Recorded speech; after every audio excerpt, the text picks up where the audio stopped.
బల్కంపేట ఎల్లమ్మ ఆలయం. హైదరాబాద్లోని బల్కంపేట ఎల్లమ్మ ఆలయాన్ని సందర్శిస్తే అష్టాదశ శక్తిపీఠాల్ని దర్శించుకున్నంత ఫలమని చెబుతారు. ముగ్గురమ్మల మూలపుటమ్మ, సృష్టిలోని ఎల్ల జీవులకు అమ్మ ఎల్లమ్మ, చల్లని తల్లి బల్కంపేట ఎల్లమ్మ. 700 సంవత్సరాల నాటి సంగతి.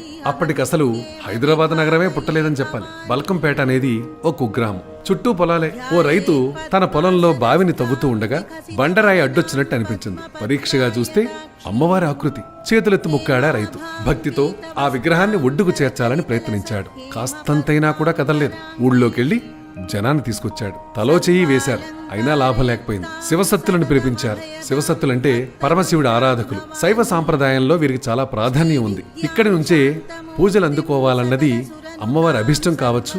దైవ నిర్ణయాన్ని కాదనడానికి మనం ఎవరం అసలు?